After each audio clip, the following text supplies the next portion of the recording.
Pada mata kuliah fikih kontemporer ini, di sini kami akan menjelaskan materi tentang transplantasi organ, operasi kelamin, dan operasi plastik dengan dosen pengampu Bapak Sidik Aulia SHI MHI.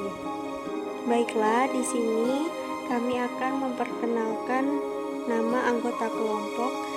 Yang pertama, Dewi Qur'ani dengan NIM 22531038, dan yang kedua Dia Azahra dengan NIM 22531041. Baiklah, di sini saya Dia Azahra ingin menjelaskan transplantasi organ atau cangkok.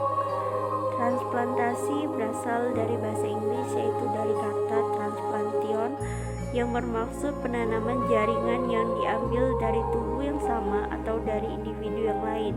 Sedangkan transplantasi dalam literatur Arab kontemporer dikenal dengan istilah nakot al-ada atau juga disebut wasol penyambungan.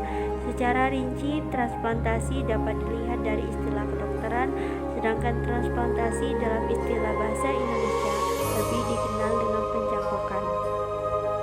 Hukum transplantasi organ dalam pandangan Islam. Di bawah ini beberapa pendapat terkait hukum transplantasi organ tubuh dalam ulama fikih kontemporer, yaitu Yusuf Qaradawi menyatakan bahwasanya praktik transplantasi itu boleh dilakukan, namun sifatnya adalah bukan mutlak, melainkan muqayyad bersyarat. Maka dari itu, seorang tidak boleh mendonorkan sebagian organ tubuhnya yang nantinya akan meninggalkan darah atas dirinya. Tidak boleh juga mendonorkan organ tubuh yang hanya satu-satunya dalam tubuhnya, misalnya jantung. Problematika transplantasi organ dalam hukum Islam terdapat 3 jenis. Yang pertama, transplantasi donor dalam keadaan sehat. Tipe ini memerlukan seleksi yang cermat dan general check up, pemeriksaan kesehatan yang lengkap baik terhadap donor maupun terhadap si penerima demi menghindari kegagalan transplantasi. Yang kedua, transplantasi donor dalam keadaan koma. Untuk tipe ini, pengambilan organ tubuh donor memerlukan alat kontrol dan penunjang kehidupan, misalnya dengan bantuan alat pernafasan khusus. Yang ketiga, transplantasi donor dalam keadaan meninggal. Tipe ini merupakan tipe yang ideal sebab secara medis tinggal menunggu penentuan kapan donor dianggap meninggal secara medis dan yuridis, dan harus diperhatikan pula daya tahan tubuh yang mau diambil untuk transplantasi.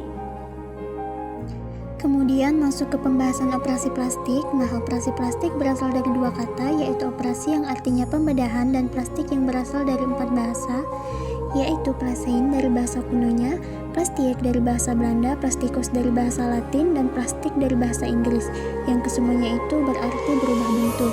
Pengertian operasi plastik secara umum adalah perubahan bentuk dengan cara pembedahan jaringan atau organ yang akan dioperasi dengan memindahkan jaringan atau organ tersebut dari tempat satu ke tempat yang lain. Nah, masuk ke macam-macam operasi plastik berdasarkan fungsinya itu terbagi menjadi 2. Yang pertama yaitu operasi hajah, yaitu operasi plastik yang bertujuan untuk menghilangkan atau menutupi cacat bagian atau organ tubuh.